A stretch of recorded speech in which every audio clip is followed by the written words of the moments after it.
25 रुपयाचं तिकीट आणि समोर वाघ, अस्वल, हरिण, पेंग्विन असे असंख्य प्राणी पक्षी बघण्याचा अनुभव जर तुम्हाला घ्यायचा असेल तर हा व्हिडिओ खास तुमच्यासाठी आहे. नमस्कार मित्रांनो, मी सागर आणि सागर युग या आपल्या युट्यूब चॅनल मध्ये तुम्हा सगळ्यांचे पुन्हा एकदा मनापासून स्वागत. तर आज मी तुम्हाला दाखवणार आहे मुंबईतील राणीची बाग म्हणजेच वीर माता जिजाबाई भोसले उद्यान आणि प्राणी संग्रहालय.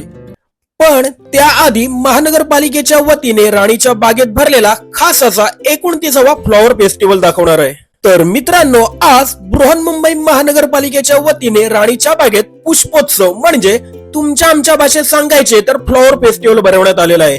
या फ्लॉवर फेस्टिवलची खासियत म्हणजे आज तुम्हाला एकाच छताखाली 100-200 नाही तर चक्क 5000 वेगवेगळ्या रंगांची सुगंधांची फुलझाडे बघायला मिळणार आहे. आणि हो, येथे तुम्हाला भेट देण्यासाठी कोणतेही प्रवेश शुल्क आकारले जाणार नाही, तर येथे सगळ्यांना मोफत एंट्री आहे. दरवर्षी हा उत्सव एका विशिष्ट संकल्पनेवर आधारित असतो. मागच्या पुष्पोत्सवात भारतातील राष्ट्रीय प्रतीके पाना फुलांनी साकारण्यात आलेली होती.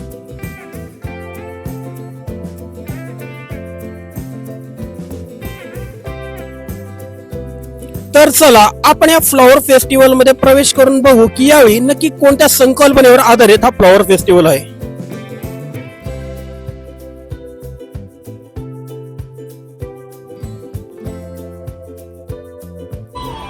आत प्रवेश करतानाच नजरेत भरणार आहे देखणं फुलपाखरू प्रवेशद्वारालाच एक वेगळीच प्रसन्नता आणि सौंदर्य देत आहे. तर इकडे प्रवेश करताच तुमच्या लक्षात आले असेल की आजची संकल्पना ही म्युझिकल थीमवर आधारित आहे. तर पहिले समोर आहे ही बासरी. बासरीचा सूर आणि पाण्याचा नाद इथे निसर्ग स्वतः संगीत सादर करतोय.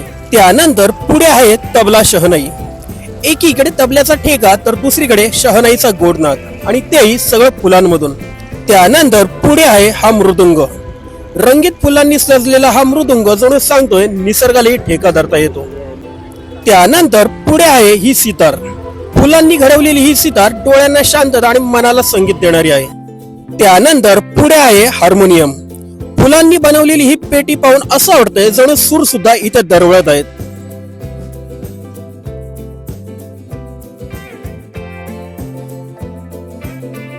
त्यानंतर पुढे आहे तुतारी. फुलांनी सजलेली ही तुतारी जणू मराठमोळा जल्लोषच जिवंत झालाय. त्यानंतर पुढे आहे हा फुलांपासून तयार केलेला सॅक्सोफोन. आधुनिक संगीताला निसर्गाची जोड देतोय.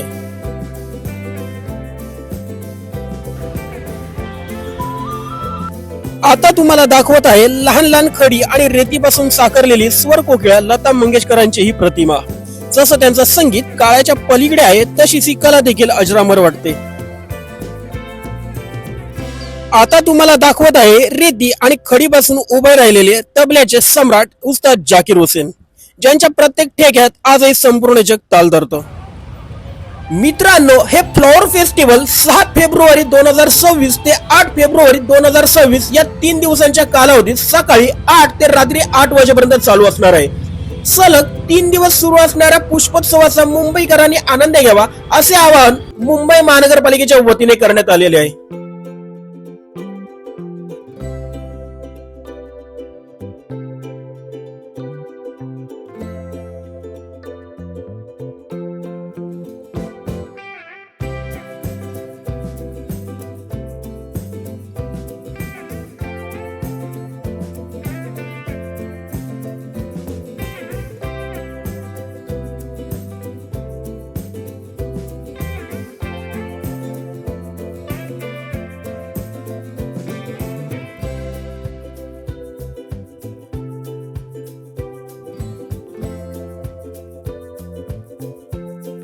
आपल्याला सगळ्यांना एकाच छताखाली वेगवेगळ्या रंगांची सुगंधांची फुलझाडे पाहावयास मिळाली आहेत. यासाठी महानगरपालिकेचा उद्यान विभाग विशेष परिश्रम घेत असतो.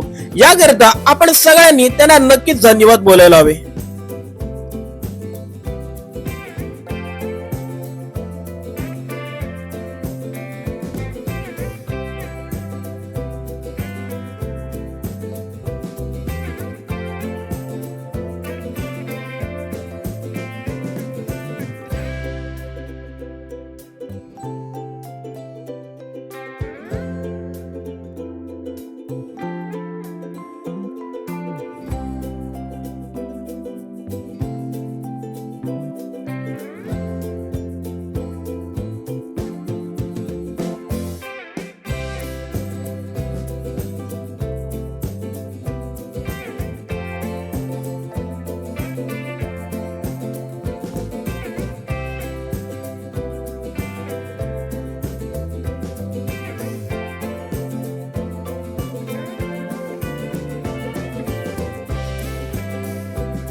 या फुलझाडांच्या आणि फळझाडांच्या प्रदर्शनासोबतच उद्यानविषयक वस्तूंची विक्री, झाडांसाठी लागणारे खत या गरजेची बरीच दुकाने येथे सुरू करण्यात आलेली आहेत.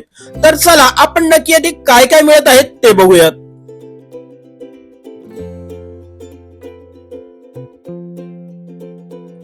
आता हे फ्लॉवर फेस्टिवल बघायला कुठे यायचे आहेत ते मी तुम्हाला सांगतो. तर राणीची बाग ही मध्य रेल्वेच्या भायखळा स्टेशन पासून अगदी 5 मिनिटांच्या अंतरावर आहे. भायखळा स्टेशन वरून पूर्वेला उतरून फक्त 5 मिनिटं चालत गेला तर तुम्ही राणीच्या बागेत पोहोचाल. तर चला आता तुम्हाला दाखवतो राणीच्या बागेत कसे जायचे. तर स्टेशन पासून 5 मिनिटं चालल्यावर आपण पोहोचतो राणीच्या बागेत. आता सगळ्यात पहिले मी तुम्हाला तिकिटाविषयी माहिती सांगतो.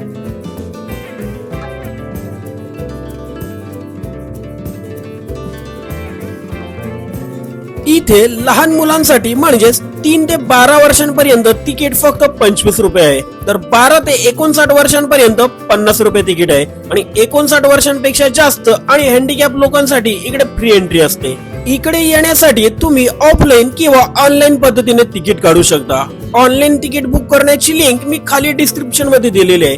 तुम्ही त्या लिंक वर जाऊन तुम्ही तुमचे तिकीट बुक करू शकता. राणीची बाग ही सकाळी 9 ते संध्याकाळी 5 वाजेपर्यंत ओपन असते आणि दर बुधवारी ही बाग बंद असते. त्यामुळे बुधवार सोडून तुम्ही कधीही राणीच्या बागेत येऊ शकता. पण शक्यतो शनिवार आणि रविवारीच इकडे खूप गर्दी असल्याने तुम्ही या दिवशी इकडे येण्याचा प्लॅन करू नका. आणि हो, जर तुम्ही शुक्रवारी इकडे आलात तर या दिवशी 12 वर्षांच्या खालील मुलांना फ्री एंट्री असते. तर आता आपण सुरू करूयात राणीच्या बागेतला खास आणि आठवणींनी भरलेला प्रवास. तर राणीच्या बागेत एंट्री केल्यावर आपल्याला सुरुवातीला येथील बागेचा नकाशा दिसतो. तुम्ही या नकाशाचा फोटो काढून घ्या आणि त्यानुसार येथे फिरा, कारण राणीची बाग ही एकूण 60 एकरांमध्ये पसरलेली आहे. राणीच्या बागेचे बांधकाम हे 1861 मध्ये करण्यात आलेले होते. तेव्हा या उद्यानास राणी व्हिक्टोरियाचे नाव देण्यात आले होते. कालांतराने भारत देश स्वतंत्र झाल्यानंतर या उद्यानाचे नाव वीर जिजाबाई भोसले वनस्पती उद्यान आणि प्राणी संग्रहालय असे करण्यात आले.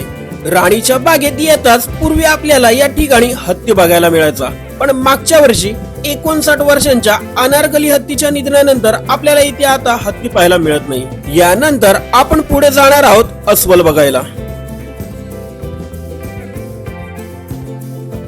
तर पहिले या बोर्डवर अस्वल काय सांगत आहेत ते आपण बघू. तर अस्वल सांगत आहे, मला आळशी समजू नका बरं. जरी मी मंद आणि सुस्त असलो तरी तुमच्यापेक्षा जास्त जोरात धावू शकतो. तर चला आता आपण अस्वल बघू.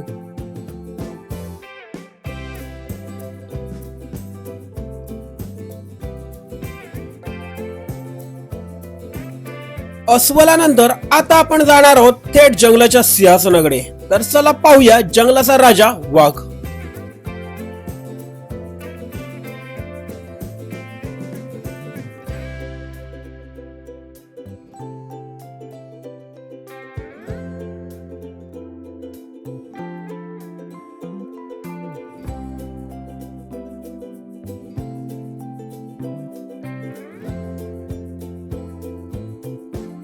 आता वाघ बघितल्यानंतर पुढे कॅफे लागते. इकडून तुम्ही काही खायला घेऊ शकता.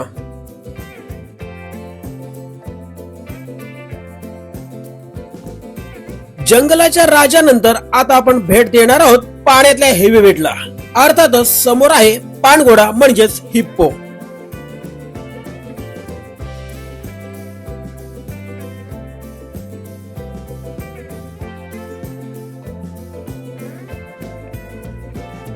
आता थोडं थांबा, कारण पुढचा थांबा आहे राणीच्या बागेतले खोडकर, चपळ आणि सगळ्यांचे लाडके माकड बघण्याचा.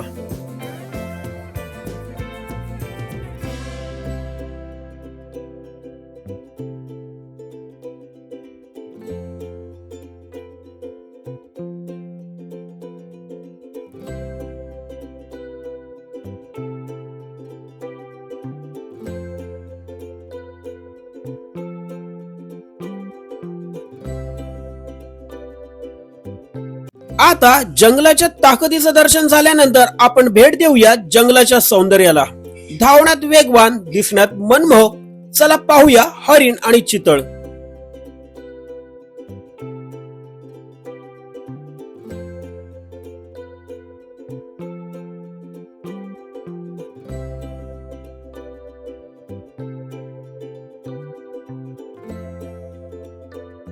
आता आपण जाणार आहोत थेट बर्फाळ प्रदेशात, कारण 2022 पासून राणीच्या बागेत आले आहेत पेंग्विन.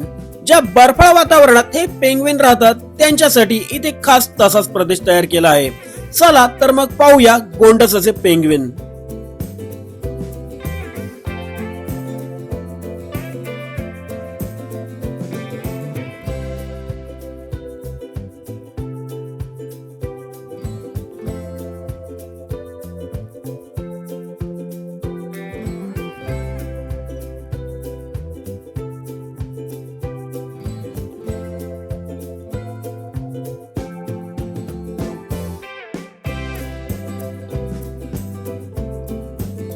आता इतका वेळ फिरल्यानंतर थकवा जाणवणं साहजिकच आहे, पण काळजी करू नका, कारण इथेच तुमच्यासाठी एक छान एसी फूड मॉल आहे. चला तर मी तुम्हाला हा फूड मॉल दाखवतो, जिथे खाण्यासाठी अनेक प्रकारचे स्वादिष्ट पदार्थ मिळतात.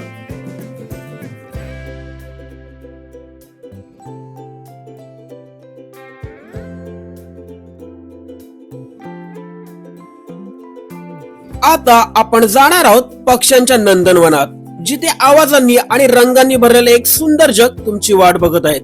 निसर्गाचं खरं सौंदर्य अनुभवायचं असेल तर नक्कीच पक्ष्यांच्या नंदनवनात या.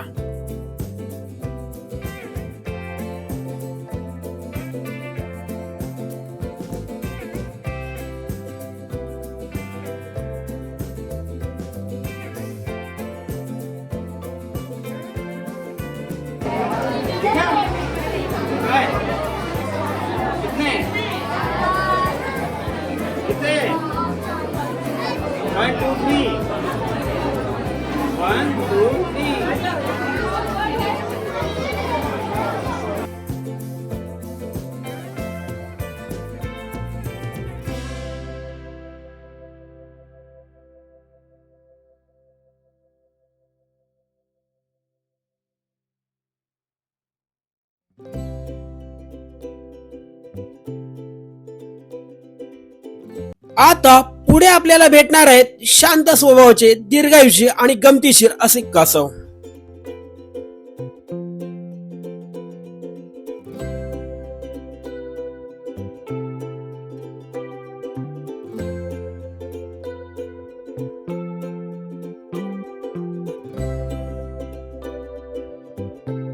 आता पुढे आपण जाणार आहोत शांत दिसणाऱ्या पण आतून जबरदस्त ताकद असलेल्या प्राण्याकडे, म्हणजेच मगर बघायला.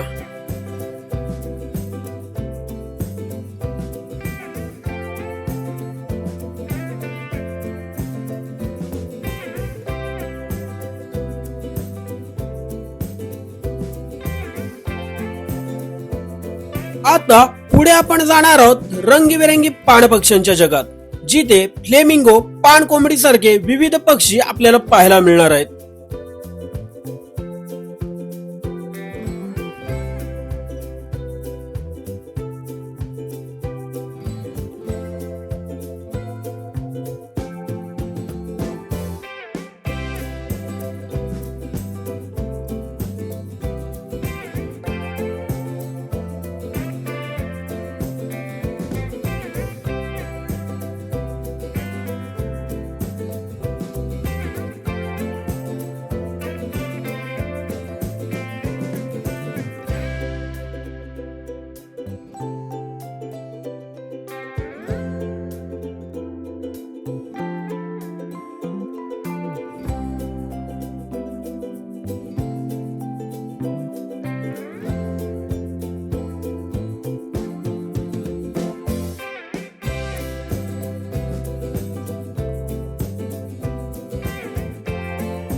तर मित्रांनो, कशी वाटली तुम्हाला ही आपली मुंबईतील राणीची बाग, मला कमेंट करून नक्की सांगा.